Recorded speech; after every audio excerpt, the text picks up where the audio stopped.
नमस्ते दोस्तों, welcome back to the Shreya's entertainment box. Quickly बात करते हैं आज के मूवी के बारे में। मूवी का नाम है सोर्स कोड, जो कि एक साइंस फिक्शन मूवी है और 2011 में रिलीज़ हुई थी। मूवी की IMDb रेटिंग है 7.5। मूवी के डायरेक्टर हैं डंकन जोन्स। अब तक तो आपने इस मूवी को देख ही ली होगी।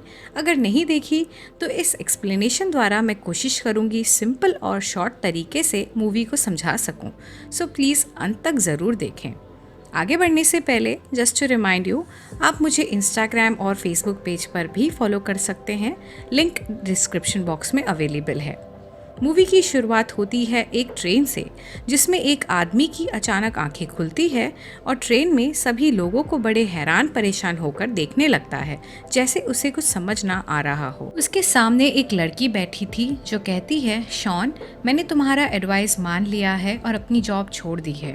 वो कहता है, मैं तुम्हें नहीं पहचानता और मेरा नाम शॉन नहीं है बल्कि कैप्टन कॉल्टर स्टीवन है और मैं अफ़गानिस्तान में US आर्मी के लिए हेलीकॉप्टर चलाता हूँ। एक ग्लेनब्रुक नाम के स्टेशन पर ट्रेन रुकती है और वो एक लड़के से पूछता है, आगे कौन सी जगह है। वो कहता है, शिकागो। अब वो काफ़ी बेचैन हो जाता है और आकर अपनी जगह पर बैठ जाता है। ट्रेन के ग्लास में वो अपने चेहरे को नोटिस करता है और तुरंत वॉशरूम चला जाता है। मिरर में अपने चेहरे को देखता है, तब उसे अपना खुद का नहीं बल्कि किसी और का चेहरा नज़र आता है और कंफ्यूज होकर बहुत घबरा जाता है। फिर अपने पॉकेट से वॉलेट निकाल कर चेक करता है, जो एक शॉन नाम के आदमी का था। बाहर आने के बाद वही लड़की सामने खड़ी थी और वो कहता है, मैं शॉन नहीं हूँ और मैं नहीं जानता तुम कौन हो और ये वॉलेट भी मेरा नहीं है। वो लड़की कहती है, हम अगले स्टेशन पर उतर जाएंगे और सब कुछ ठीक हो जाएगा। बगल से ही एक दूसरी ट्रेन क्रॉस करती है और एक ज़ोरदार बॉम्ब ब्लास्ट हो जाता है उन्हीं के ट्रेन में। उसके बाद उसकी आंखें खुलती है और वो एक छोटे से बंद कैप्सूल या कमरे में होता है। सामने एक मॉनिटर होता है और स्क्रीन पर एक लेडी नज़र आती है। उसके हिसाब से उसे हेलीकॉप्टर में होना चाहिए था, क्योंकि अफ़गानिस्तान में वॉर चालू था, पर उसे ये नहीं समझ आ रहा था कि वो यहाँ कैसे पहुँचा और फिर ट्रेन में कैसे पहुँचा। मॉनिटर पर वो लेडी कहती है, मेरा नाम क्या है। कुछ क्लूज़ देने के बाद वो कहता है, गुडविन, और ये भी कहता है, मुझे अपने फादर से बात करनी है। लेकिन गुडविन कहती है, ट्रेन में बॉम्ब किसने लगाया। वो कहता है, ट्रेन में एक लड़की है जो मुझे शॉन समझ रही थी। गुडविन कहती है, ये सब भूल जाओ, पहले बताओ ट्रेन में बॉम्ब किसने लगाया और तुम्हारे पास पिछली बार की तरह 8 मिनट है। वापस जाओ और पता लगाओ बॉम्ब कहाँ है और किसने लगाया। और वापस उसी ट्रेन में उसकी आंखें खुलती है और वही लड़की उसके सामने बैठी थी। सभी चीज़ें रिपीट होती है, लोग वही बातें करते हैं, वही एक्शन रिपीट होता है। वो लड़की भी उसे दोबारा शॉन कहकर बुलाती है। कैप्टन स्टीवंस को अभी भी कुछ समझ नहीं आ रहा था और फिर ट्रेन ग्लेनब्रुक नाम के स्टेशन पर रुकती है। वो बाहर आकर देखते हैं पर वापस अंदर चले जाते हैं। के बाद वो याद करते हैं बॉम्ब ब्लास्ट किस डायरेक्शन से हुआ था, तो वो फिर से वॉशरूम में जाते हैं और यहाँ वहाँ बॉम्ब ढूंढने की कोशिश करते हैं। वॉशरूम में एक वेंटिलेशन चेम्बर है और पता चलता है बॉम्ब वहीं पर है। कैप्टन गुडविन से बात करने की कोशिश करते हैं, लेकिन कोई कांटेक्ट नहीं हो पाता है। बाहर आने के बाद कहते हैं, मैं एक सिक्योरिटी ऑफिसर हूँ और सब अपने मोबाइल और लैपटॉप्स बंद कर दें। इन सब के बीच 8 मिनट पूरे हो जाते हैं और बॉम्ब ब्लास्ट हो जाता है और पहले की तरह सभी लोग मर जाते हैं। कैप्टन स्टीवंस की दोबारा आंखें खुलती है उसी कैप्सूल में। गुडविन पूछती हैं, इस बार तुमने क्या देखा। कैप्टन बहुत गुस्से में आ जाते हैं और कहते हैं, यहाँ क्या हो रहा है, मुझे अपने फादर से बात करना है। गुडविन अपने सीनियर को कॉल करती हैं और बोलती हैं, कैप्टन स्टीवंस को कुछ तो बताना होगा। गुडविन कहती हैं, आज सुबह एक ट्रेन शिकागो जा रही थी और उसमें बॉम्ब ब्लास्ट हुआ और सारे पैसेंजर्स मर गए थे और हमें पता करना होगा बॉम्ब किसने लगाया था। एक बार फिर कैप्टन स्टीवंस को 8 मिनट दिए जाते हैं और ट्रेन में इस बार कैप्टन उस लड़की के पास जाकर बैठ जाते हैं और सभी को ध्यान से देखने लगते हैं।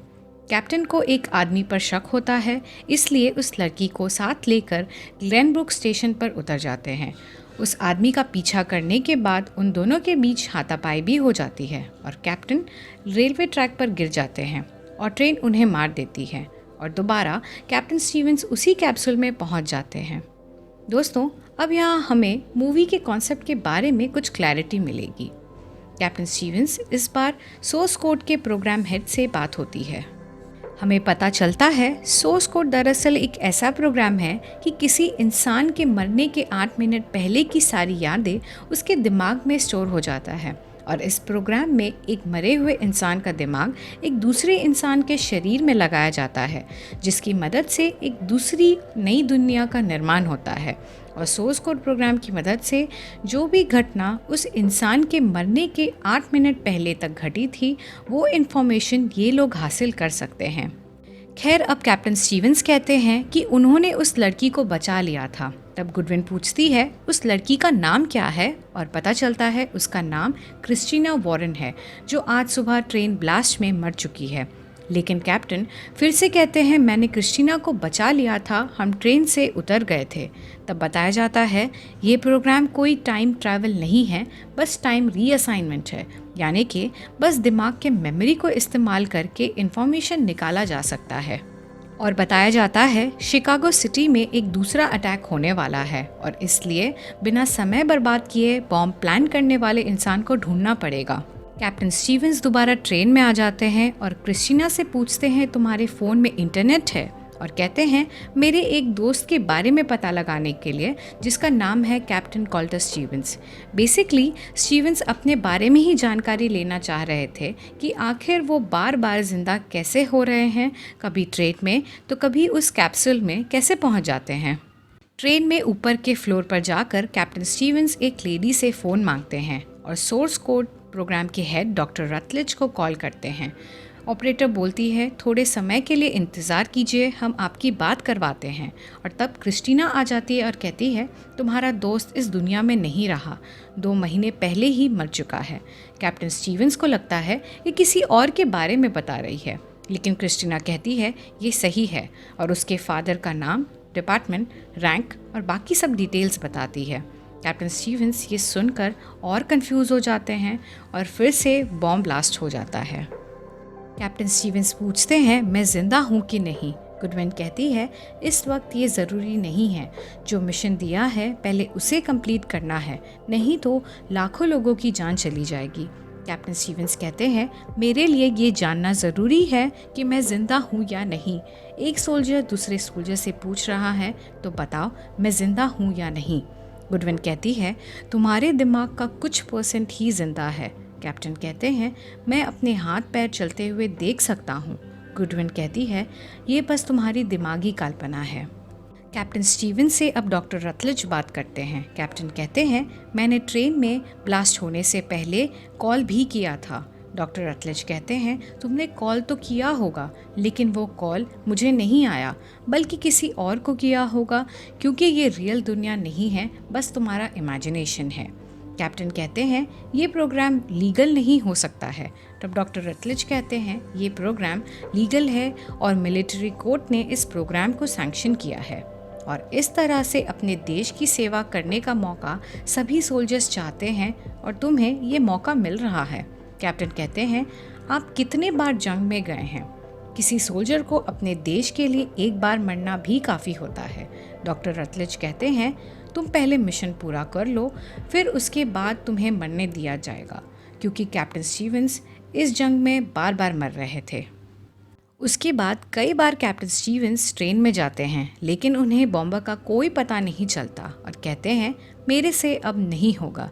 डॉक्टर रटलेज कहते हैं तुमसे हो पाएगा, तुम एक हीरो हो, तुम्हें लाखों लोगों की जान बचानी है। और कैप्टन की फादर का रिकॉर्डेड मैसेज सुनाते हैं जिसमें वो कैप्टन पर बहुत प्राउड फील करते हैं। कैप्टन कहते हैं मुझे दोबारा ट्रेन पर भेज दो। कैप्टन दोबारा ट्रेन में जाते हैं और जैसा बताया गया था एक लॉकर से पिस्टल निकाल लेते हैं। उसके बाद वॉशरूम में जाकर बॉम्ब को चेक करते हैं जो एक मोबाइल फ़ोन से कनेक्टेड था। मोबाइल को डिस्कनेक्ट करने के बाद कॉल हिस्ट्री में सिर्फ एक नंबर था, उस पर कॉल करते हैं और कहते हैं मैं तुम्हें ढूंढ लूँगा। ट्रेन के कंपार्टमेंट में बाहर आने के बाद जहाँ काफ़ी लोग हैं वो कहते हैं पीछे मुड़ो। तब एक आदमी जो ऑलरेडी फ़ोन पर बात कर रहा था पीछे मुड़कर देखता है। उस पर गन पॉइंट करने के बाद कहते हैं तुम ट्रेन में ब्लास्ट करने वाले थे ना? तब वो आदमी कहता है मैं एक सॉफ्टवेयर इंजीनियर हूँ और बस अपनी वाइफ से बात कर रहा था। कैप्टन दोबारा उस नंबर पर कॉल करते हैं लेकिन उस आदमी के फ़ोन पर रिंग नहीं बजा, बल्कि ट्रेन से उसी समय एक लड़का नीचे उतरा था और उसके फ़ोन पर रिंग हो रहा था और उस लड़के को एक और लड़का आकर वॉलेट देता है जो नीचे गिर गया था। कैप्टन स्टीवंस उसका पीछा करते करते ट्रेन से उतर जाते हैं और देखते हैं उस लड़के ने अपना वॉलेट दूसरे कंपार्टमेंट में अंदर फेंक दिया था। कैप्टन तुरंत वहां जाते हैं और वॉलेट चेक करते हैं और उसका पीछा करते हैं। वो लड़का एक वाइट वैन के पास जाता है। कैप्टन स्टीवंस उस पर गन पॉइंट करके कहते हैं, तुम्हारा वॉलेट कहाँ है? वो लड़का वॉलेट ढूंढने का नाटक करता है। तब स्टीवंस कहते हैं, वॉलेट यहाँ है, जो तुमने जानबूझकर ट्रेन में छोड़ा था ताकि लोगों को लगे तुम मर चुके हो। वो लड़का वैन खोलकर अंदर रखे गए ढेर सारे एक्सप्लोजिव्स को दिखाता है। कैप्टन पूछते हैं, तुम्हारा अगले टारगेट कहाँ है? और तब तक क्रिस्टीना आ जाती है और वो लड़का स्टीवन और क्रिस्टीना दोनों को गोली मार देता है। स्टीवन पूछते हैं, तुम ये सब क्यों कर रहे हो? वो लड़का कहता है, ये दुनिया एक नरक है और इसे पहले और नरक बनाना पड़ेगा और उसके बाद स्वर्ग। उसकी बातों से वो थोड़ा पागल टाइप तो लग रहा था। और फिर एक ब्लास्ट की आवाज़ आती है जो उसी ट्रेन में हुई थी जबकि स्टीवंस ने मोबाइल निकाल लिया था। स्टीवंस अब कैप्सूल में वापस आकर उस वैन वाले लड़के के नाम बता देते हैं और गाड़ी का नंबर भी। उस लड़के को पकड़ लिया जाता है। कैप्टन कहते हैं, हमारे डील का क्या? दरअसल इनके बीच एक डील हुआ था कि अगर ये मिशन पूरा हुआ तो वो स्टीवंस को मरने देंगे। डॉक्टर रटलेज कहते हैं, मुझे लगा कि तुमने अपना इरादा तो ज़रूर बदल दिया होगा। लेकिन स्टीवंस कहते हैं, हाँ बदल दिया है, लेकिन मैं एक आखिरी बार फिर से उस ट्रेन में जाना चाहता हूँ। डॉक्टर रटलेज कहते हैं, तुम किसी की जान नहीं बचा सकते, ये पॉसिबल ही नहीं है। कैप्टन फिर गुडविन से कहते हैं, मैंने एक गलती कर दी। उस ट्रेन में एक और मोबाइल था जो बैकअप प्लान होगा, लेकिन वो उसे ढूंढ नहीं पाए और दोबारा ट्रेन में जाने का रिक्वेस्ट करते हैं और कहते हैं, उसके बाद मुझे ऑफ कर देना, यानी कि मार देना। गुडविन कहती है, ये रियल दुनिया नहीं है, बस एक कंप्यूटर प्रोग्राम है। लेकिन स्टीवंस फिर भी कहते हैं, मुझे 8 मिनट के लिए ट्रेन में जाने दिया जाए। गुडविन को ऐसा करने की अथॉरिटी या परमिशन नहीं थी, पर फिर भी दोबारा कैप्टन को ट्रेन में भेज देती हैं। दोस्तों, यहाँ कैप्टन स्टीवंस असल में इन लोगों से बात नहीं कर रहे थे, बस उनके माइंड से एक मशीन को कनेक्ट किया गया था और वही उनकी बात को एक टेक्स्ट फॉर्मेट में कन्वर्ट कर रहा था। और उनकी बॉडी कहाँ है आपको आगे पता चल जाएगा।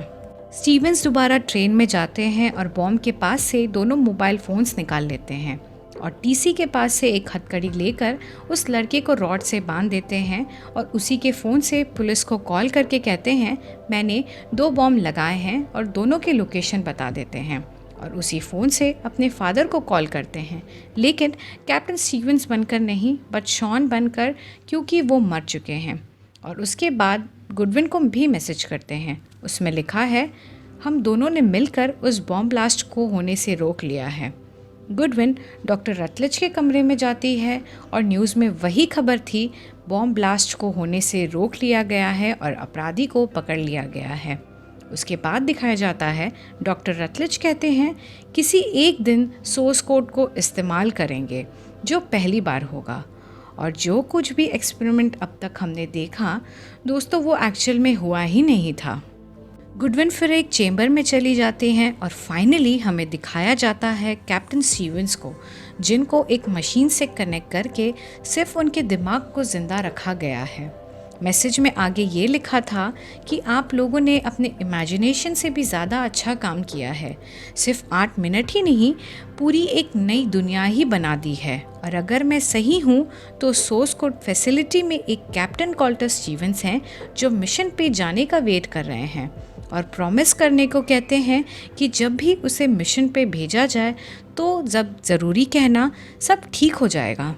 दोस्तों, आई नो यहाँ आपको थोड़ी कन्फ्यूजन हो रही होगी, बट शॉर्ट में कहूँ तो मैं ट्रेन में कोई बॉम्ब ब्लास्ट हुआ ही नहीं था और ये सब जो भी हुआ कैप्टन स्टीवंस के इमेजिनेशन में हो रहा था, जो लाइफ सपोर्ट पर जिंदा थे, और असल ज़िंदगी में ऐसा कुछ हुआ ही नहीं। और सोर्स कोड प्रोग्राम में एक नया सोर्स कोड फॉर्म हो गया था, यानी कि स्टीवंस अपनी इमेजिनेशन में 2 जगह पर थे, एक लैब में और दूसरा रियल लाइफ की क्रिस्टीना के साथ, जो उस वक्त रियल लाइफ के शॉन के साथ ही थी। इसी के साथ ख़त्म होता है ये मूवी। तो दोस्तों, आई होप ये मूवी आपको पसंद आई होगी। हम जल्द मिलेंगे इसी तरह के कई और कॉम्प्लिकेटेड मूवीज़ और सीरीज़ के एक्सप्लेनेशन के साथ। तब तक के लिए stay tune and don't forget to like, subscribe and share. Bye bye.